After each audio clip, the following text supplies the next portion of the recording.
सुप्रभात बच्चों। मैं पीएस राजपूत, व्याख्याता वाणिज्य संकाय, कक्षा 11, अकाउंटेंसी सब्जेक्ट, इसकी इकाई 5। शीर्षक है मूल्यह्रास, डेप्रिसिएशन लेकर के आज मैं आपसे मूल मशीन खाता बनाना कैसे बताया था, उससे आगे मैं आपको बताऊंगा कि घटती किस पद्धति में किस तरह से मूल्यह्रास की गणना की जाती है। तो मैं आज आपके सामने आपकी किताब के 2 सवाल लेकर के उपस्थित हूँ। सवाल क्रमांक 16 और सवाल क्रमांक 17 ये बताएगा कि आप यदि घटती किस पद्धति से ह्रास लगाते हैं तो मशीन खाता कैसे तैयार किया जाता है, बीच में मशीन खरीदते हैं तो उसकी गणना कैसे करते हैं, खातों का शेष कैसे निकालते हैं, आदि ये चीज़ों पर लेकर के आप प्रकाश डालूंगा। तो आप पहले सवाल क्रमांक 16 देखिए। 1 जनवरी 2016 को एक मशीन खरीदी है और जिसका मूल्य जो है बच्चों 20,000 रुपये है। 20,000 रुपये में ये मशीन खरीदी है। यहाँ देख रहे हैं आप, ये 20,000 रुपये में मशीन खरीदी है। और कब खरीदी है आपकी? 1 जनवरी 2016 को। इसका जीवन काल 10 वर्ष है बच्चों। घटती किस पद्धति में जीवन काल का कोई महत्व नहीं होता है। जीवन काल वाले प्रश्न जो हैं वो स्थायी किस पद्धति के लिए उपयोगी होते हैं।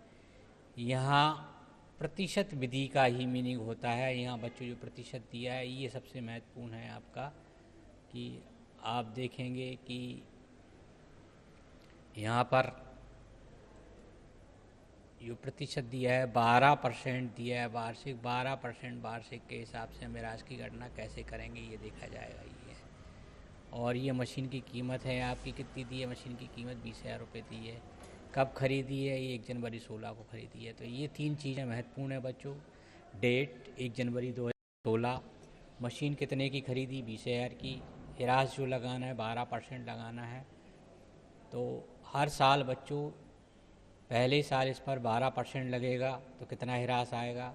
अब घटती किस पद्धति में क्या होता है, जैसे बच्चों पहले साल इस 20,000 पर लगेगा, अगले साल इसमें से ह्रास घटाने के बाद जो मूल्य आएगा उस पर ह्रास लगाएगा। तो देखिए इसमें कैसे गणना की जाती है। इसी को घटती किस पद्धति कहते हैं।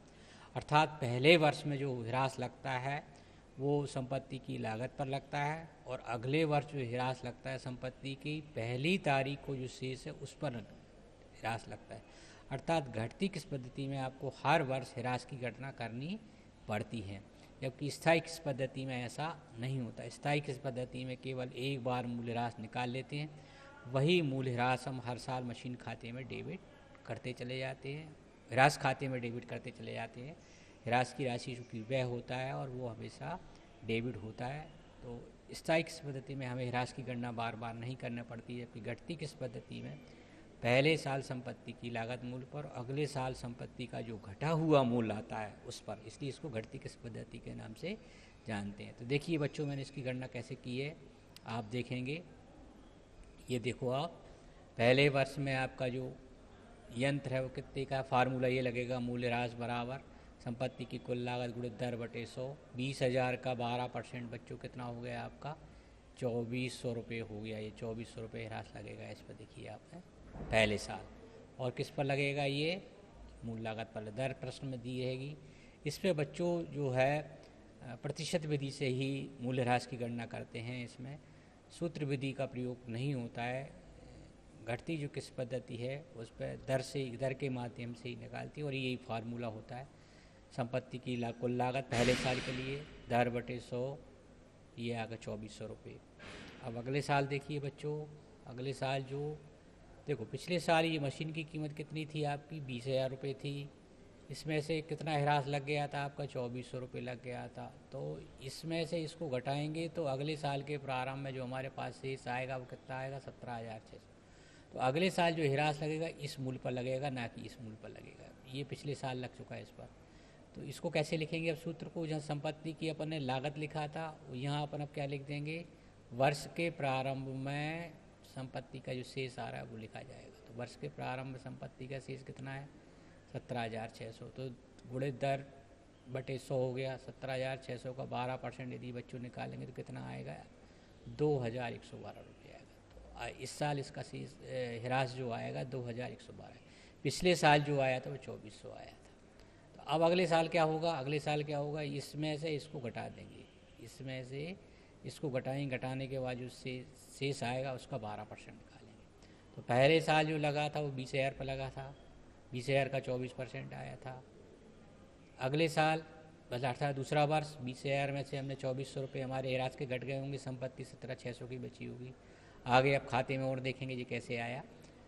और फिर अगले साल जो हिरास लगेगा वो इस पर ना लग करके इस पर लगेगा, तो ये आ गया देखिए आपका, ठीक है, ये 12%। अब अगले साल देखिए कैसे करेंगे, 17,600 में से मैं 2,100 ले लेंगे। ये 17,600 आया था अपना पिछले साल का शेष, इस पर अपन ने हिरास कितना लगाया था, 2,112 आया था, 12%।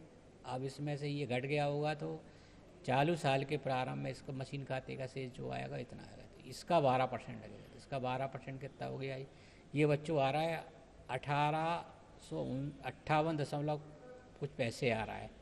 इसको मैंने राउंड ऑफ किया है। राउंड ऑफ क्या होता है, यदि दशमलव के बाद 5 या 5 से अधिक होते हैं तो लास्ट वाला जो डिजिट है ना अब उसको 1 रुपया बना देते हैं। तो ये आ रहा है 1858 दशमलव कुछ आ रहा है, तो इसको हमने 1859 रुपये कर दिया। तो इस तरह से बच्चों इस मशीन पर 3 साल का हिरास ऐसे निकाला जाएगा, ठीक है। अब इसको देखिए, ये तो कैलकुलेशन होगा हिरास निकालने के लिए। हाँ, ये यहाँ ध्यान रखना, इस वाली कीमत पर आएगा ना कि इस वाली कीमत। इस वाली कीमत का ये हिरास आ गया, इस पर नहीं लगाना है, इस पर हिरास पिछले साल लग चुका है। अब देखिए मशीन खाता कैसे बनता है, ये देखिए कॉलम वैसे के वैसे रहेंगे जैसे पिछले सवालों में आपको बताया था। यंत्र खाता है ये, दिनांक विवरण जनरल प्रश्न रकम, दिनांक विवरण जनरल प्रश्न रकम। तो पहले साल मशीन अपन ने खरीदी है कब, जनवरी 2016 में खरीदी है। कितने में खरीदी है, 20,000 रुपये में खरीदी है। ये 20,000 रुपये आ गए आपके। तो इसको रोकड़ खाता करेंगे। जब मशीन खरीदते हैं तो मशीन का यंत्र खाता डेबिट होता है और रोकड़ खाता आपका क्रेडिट होता है। ये आ गया आपका। आप हिरास हमेशा बच्चों कब लगता है, साल के अंत में लगता है। देखिए साल का अंत कब हो रहा है, जनवरी में खरीदी है तो दिसंबर में इसका साल का अंत होगा। हिरास लगाते हैं तो हिरास खाता डेबिट होता है और मशीन खाता आपका बच्चों क्या होता है, क्रेडिट होता है। ये 20,000 का 12% जो आया बच्चों 2,400 रुपये आ गई है। अपन ने मैंने पीछे कैलकुलेशन करके दिखाया आपको। 20,000 का 12% कितना आ गया, 2,400। तो 20,000 में से जैसे ही अब हिरास लग जाता है तो फिर क्या करते हैं बच्चों, खातों का शेष निकाल लेते हैं। तो इस पक्ष का जो जोड़ है जो कितना आ रहा है आपका 20,000 रुपये आ रहा है, इस पक्ष का जोड़ आ रहा है कितना आ रहा है, 2,400 आ रहा है। तो अब अपन अब क्या करेंगे, 20,000 में से 2,400 रुपये घटाएंगे तो कितना बचेगा शेष आपका, 17,600 बचेगा। तो इस खाते का शेष जो हो गया 17,600 हो गया। तो अगले साल जो हिरास लगेगा वो इस वाली कीमत पर लगेगा, इस पर नहीं लगेगा। इसी को घटती किस पद्धति बोलते हैं, पहले साल मूल लागत पर, अगले साल इसका जो घटा हुआ मूल्य आएगा। तो घटा हुआ मूल्य कितना आ रहा है बच्चों आपका, 17,600 आ रहा है। तो 17,600 पर 12% लगेगा। इसलिए इस पद्धति को घटती किस पद्धति के नाम से जानते हैं। तो 20,000 में से 2,400 घटाएंगे, 17,600 आ गए आपके। इसको शेष नीला करके लिख देंगे और फिर खाते के दोनों पक्षों का जोड़ पुनः बराबर कर देंगे। ये देखिए पुनः बराबर हो गए आपके, ठीक। अब 2017 में चले जाएंगे, जनवरी के बाद 17 आ जाता है। बच्चों खाते हर साल बनते हैं, लेकिन यहाँ अपने को एक साथ 3 साल के खाते बनाने हैं तो एक ही फॉर्मेट में बना दें। अगले साल के खाते की शुरुआत पिछले साल के खाते के शेष से होती है। तो पिछले साल खाते का जो शेष कितना था, 17,600 था। तो अगले साल पहली तारीख को, ये पहली तारीख को देखिए ये यहाँ आ जाएगा, ये 17,600 पहली तारीख को ये शेष नीले था यहाँ पर, और यहाँ क्या हो जाएगा बच्चों, ये शेष नीला हो जाएगा, नीला के नाम से आ जाएगा। जब शेष ज्ञात करते हैं तो नीले होता है और ज्ञात शेष को अगले साल ले जाते हैं तो नीला हो जाती है। आ गया। अब जो 17,600 का हिरास 12% कितना आएगा बच्चों आपका, 2,112 रुपये आएगा। हिरास हमेशा कोई साल के अंत में लगाना है।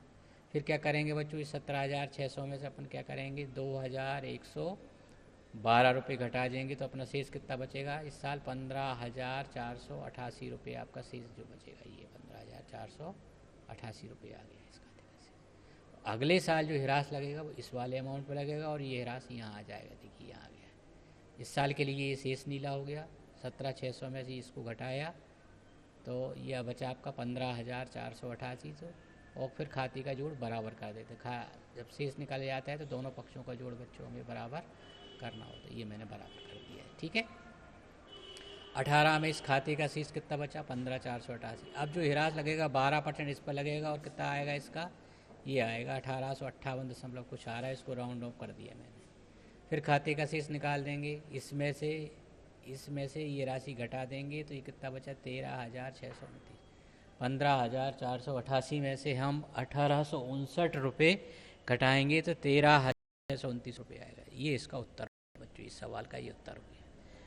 तो इस तरह से आप देखें, पहले साल में 20,000 पर ह्रास निकाला, दूसरे साल में इस पर निकाला, तीसरे साल में घटे हुए मूल्य पर निकाला। इसलिए इस पद्धति को घटती किस पद्धति के नाम से हम जानते हैं। ये कहलाती है घटती किस पद्धति के, ये घटती किस पद्धति है, ऐसे ह्रास निकाला जाता है। तो इसका कैलकुलेशन मैंने बच्चों आपको पीछे करके दिखा दिया। खाता ऐसा बनेगा। स्थायी किस पद्धति में हम ह्रास एक बार निकाल लेते थे, वही हर साल लिखते चले जाते थे। इसमें पहले साल तो मूल लागत पर ही निकालते हैं और अगले साल जो इसका घटा हुआ मूल आता है, शेष होता है, उस पर निकालते हैं। तो इस तरह से बच्चों ये आपका ये वाला सवाल क्लियर हो गया। और अब अगले सवाल के लिए देखिए आप, इसको मैं जो इरेज किया है इसको साफ़ कर दे रहा हूँ, थोड़ा सा आपको देखने में वैसा लगेगा। देखिए यहाँ देखेंगे आप, इसको बना रहने देता हूँ। ये आपको मैंने कैसे किया दिखाई दे रहा है, ये देखिए यहाँ इसको मैंने साफ़ कर दिया ताकि आप सवाल को फिर से ठीक ढंग से देख सकें। ठीक है, अब अगला सवाल ठीक इसी तरह का, इसको बोलते हैं घटती किस, यही इसकी परिभाषा हो गई। घटती किस पद्धति किसे कहते हैं?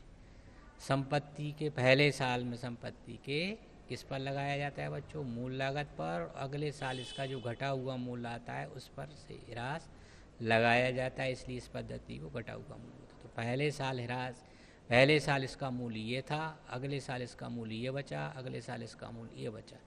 पहले साल के लिए ह्रास 2400 रुपये था इसका, और अगले साल के लिए बच्चों इसका ह्रास ये था, इस मूल पर था, और अगले साल इसका ह्रास ये था। दर पहले से दी रहेगी, 10 दर के हिसाब से इस पर आपको ह्रास लगाना। शेष निकालने की प्रक्रिया वैसे ही जैसे पिछले खातों में आपको बताया। शेष हमेशा पहली तारीख को आता है, ये ध्यान रखना है। शेष हमेशा आखिरी में निकाला जाता है खातों का। शेष निकालने के बाद दोनों पक्षों का जोड़ हम बराबर कर देते हैं, ये ध्यान रखना है।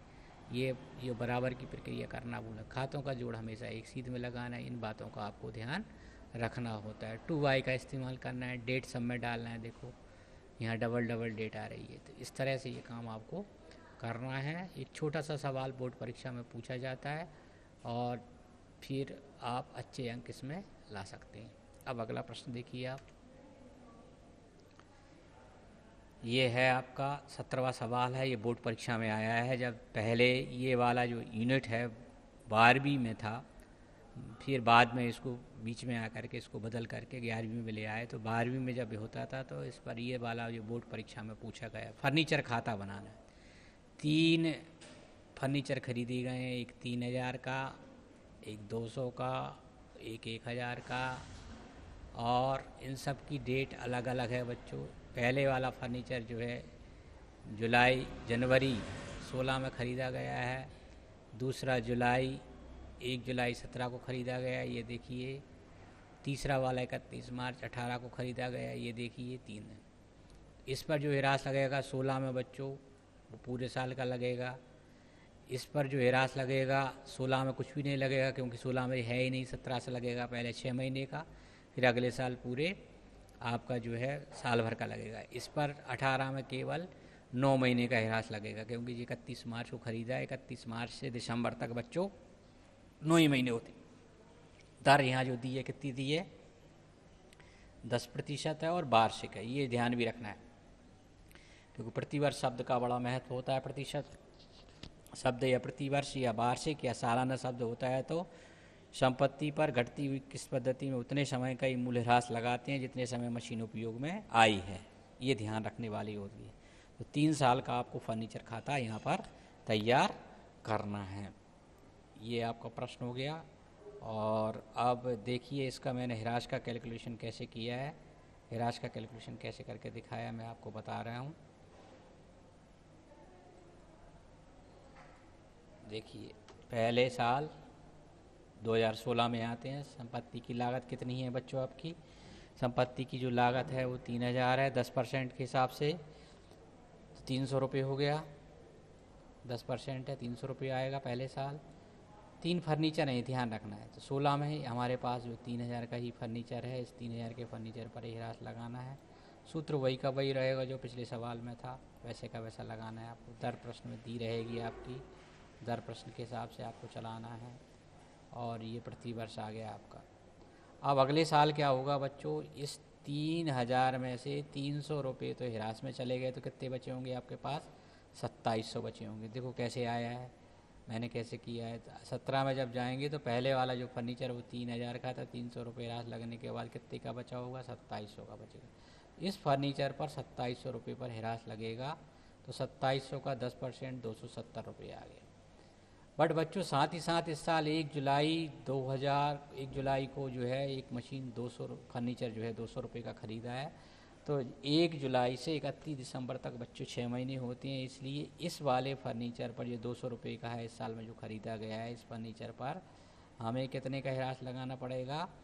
10% की दर से 6 महीने का मूल्य ह्रास लगाना पड़ेगा। ये ध्यान रखना, ये माह हैं, 6 माह। ये इसको क्या पढ़ेंगे अपन? माह के रूप में पढ़ेंगे, ये माह है, ठीक है।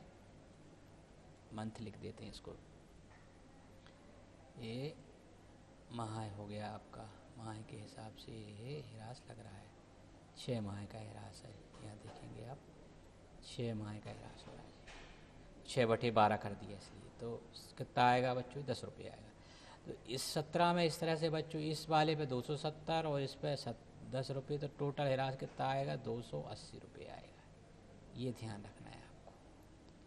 पहले वाले फर्नीचर जिसकी कीमत घट करके 2700 बची थी, 2700 का आपका 10% 270 आ गया। दूसरा फर्नीचर जो जुलाई में ख़रीदा है, इस फर्नीचर का कीमत ₹200 है, तो इस पर 6 महीने का हिरास लगाएंगे। 6 महीने का जो हिरास होगा बच्चों कितना होगा? ₹10 होगा। तो 270 धन 80, अर्थात टोटल जो हिरास आएगा 280 आएगा। अब अगले साल चलते हैं अपन। अगले साल क्या हुआ है इसमें देखिए। अब देखो, जो 270 2700 में से 270 घटाए तो पहले फर्नीचर की कीमत कितनी बची बच्चों? ₹2430। दूसरा फर्नीचर जो ₹200 का ख़रीदा था, इस ₹200 के फर्नीचर का हिरास कितना आया आपका? 200 माइनस 10, ₹190।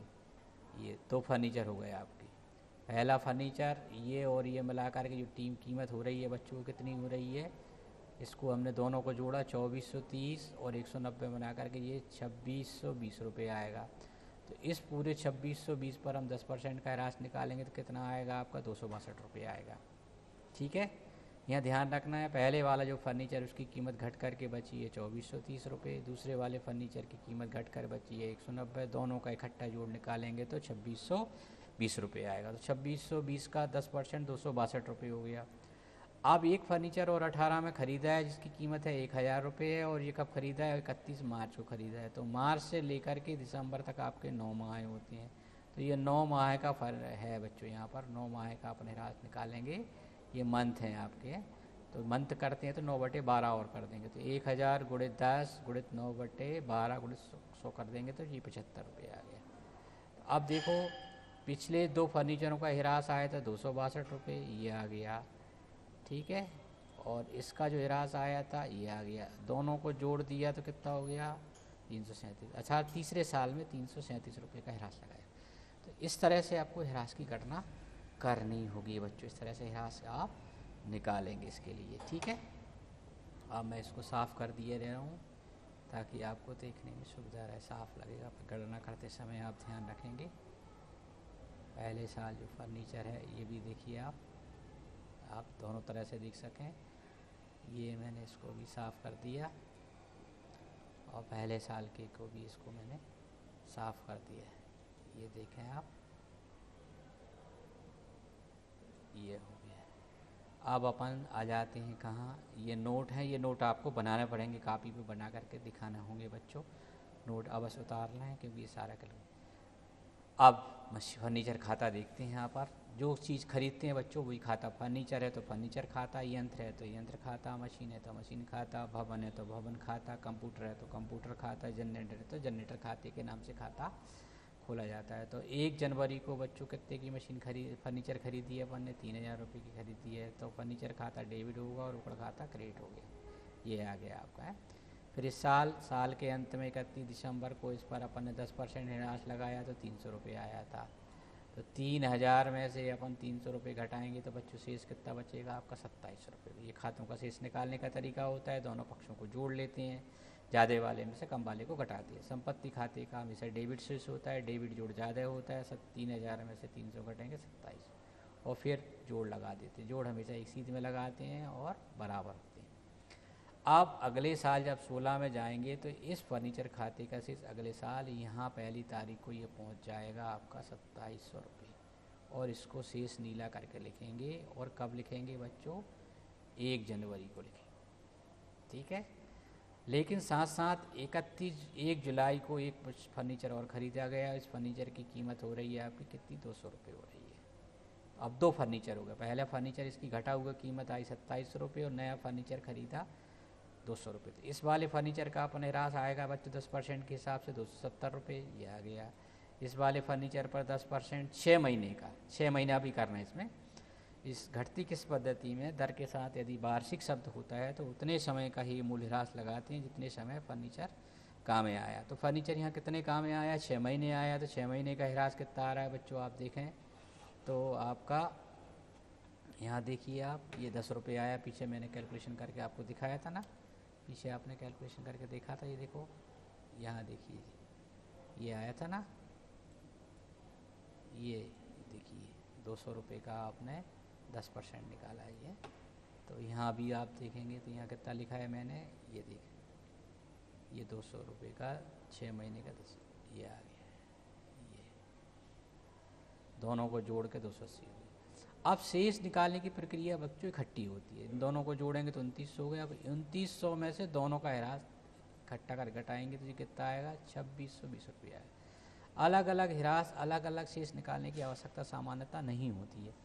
उसकी थोड़ी आवश्यकता आपको तब पड़ सकती है जब बच्चों आप किसी यंत्र को या किसी स्थायी संपत्ति को बेचें, तब आपको कैलकुलेशन अलग अलग करना पड़ता है, तो वो अलग से भी काम किया जा सकता है। तो अगले साल की 1 तारीख अर्थात 18 को आपको इसका शेष जो है यहाँ आ जाएगा बच्चों, ये आ गया। शेष नीले करके आएगा, तारीख पहली होगी आपकी, 1 तारीख में आ गया है। अब इन तीन हो गए, 1 2 3। तो इसका जो शेष है 2620, इसका 10% निकालेंगे 262 आएगा। 262 रुपये किस किस का आ गया, पहले वाले का 262 आ गया आपका, ये 262 रुपये हो गए। और आपका जो नया ख़रीदा है, ये नया वाला जो ख़रीदा है मार्च में, इसका 1000 का 10% अपन ने कितना निकाला है बच्चों, यहाँ देखिए जी, निकाला है अपने 75 रुपये आया। ये 75 रुपये उसमें अपन जोड़ देंगे अपन अब आगे चाह के। तो यहाँ इसका कितना आया, 75 रुपये आया। तो 75 रुपये इसमें अपन जोड़ेंगे तो कितना हो जाएगा बच्चों, देखते हैं इसमें। 75 रुपये जोड़ दीजिए इसमें, तो ये 337 रुपये हो जाएगा आपका। और फिर इसमें से आप जो है, इस वाले में से आप जो है शेष निकाल लेंगे। शेष निकालेंगे तो कैसे निकालेंगे शेष, 2620 ये हो गए और 1000 ये हो गए, 3620 हो गए और 337 आप इसमें से घटा दीजिए तो आपका क्या होगा, ये 3283 रुपये इस खाते का शेष आ जाएगा और ये इसका उत्तर कहलाएगा। तो इस तरह से बच्चों आपका ये है, ये पूरा सवाल हो गया। और ये मैंने इसका मिटा भी दिया इसको लिए। ये तीनों का ह्रास है तीसरे साल, ये जोड़ इकट्ठा 3620 में से ये दोनों इसको घटाया तो ये इसका उत्तर कहलाएगा, ये वास्तविक उत्तर है। तो इस तरह से बच्चों ये पूरा फर्नीचर खाता तैयार हो गया। तो पहला जो फर्नीचर था वो 3000 का, तो पहले साल भर उपयोग में रहा, इसलिए बच्चों कितने का रहा अपने पास, ये 300 रुपये। अगले साल इसकी कीमत घटकर 270 हो गई, तो इसका 10% 270 आ गया। नया जो ख़रीदा उसका 10 रुपये, दोनों का संयुक्त रूप से 280 हो गया। शेष हमेशा दोनों को जोड़ते हैं। शेष जोड़ लगाते समय यदि खाते का पिछला शेष है तो उसको भी इसमें शामिल करते हैं। तो ये 27 और 2 29 हो गए। और इसमें से इसको घटा दिया तो ये 2620 है। 2620 में से अपन ने ये ख़रीदा 1000 रुपये का नया, तो ये 3620 हो गया, और तीनों का जो हिरास आया 3 से घटा दिया तो ये उत्तर आ गया। इस तरह से ये फर्नीचर खाता तैयार होगा। अच्छा सवाल है बच्चों, बोर्ड परीक्षा में पूछा गया है, थोड़ा सा दिमागी एक्सरसाइज आपकी हो जाएगी, तो इस तरह के सवालों का आप अभ्यास करें। इसको बच्चों घटती किस्त पद्धति, घटती किस्त पद्धति का तात्पर्य यही है कि पहले साल जो है संपत्ति की मूल लागत या क्रय मूल्य पर ह्रास लगता है, और अगले साल इसका जो घटा हुआ शेष आता है या प्रारंभिक शेष आता है उस पर ह्रास लगाया जाता है। इसलिए इस पद्धति को घटती किस्त पद्धति के नाम से जाना जाता है। तो आज के लिए बच्चों इतना ही। आप इंतज़ार कर रहे हैं नवांकुर चैनल को, यदि आपने सब्सक्राइब नहीं किया है तो सब्सक्राइब कर लें। नवांकुर डिजिलेसन को आपने डाउनलोड नहीं किया है तो डाउनलोड कर लें, और वीडियो को लाइक करें। घर पर रहें, सुरक्षित रहें। अगले वीडियो का इंतज़ार करिए। एक वीडियो और मैं डिप्रिसिएशन का लेकर आऊँगा आपके सामने, उसमें आगे बताऊँगा। थोड़ा सा उसमें बेचने का है, खरीदने के साथ साथ जब हम बेचते हैं तो जब संपत्ति को बेचा जाता है तो बेचने से लाभ हानि होती है, तो उस लाभ हानि की गणना कैसे करते हैं घटती किस्त पद्धति में, ये आपको दिखाऊंगा। Thank you.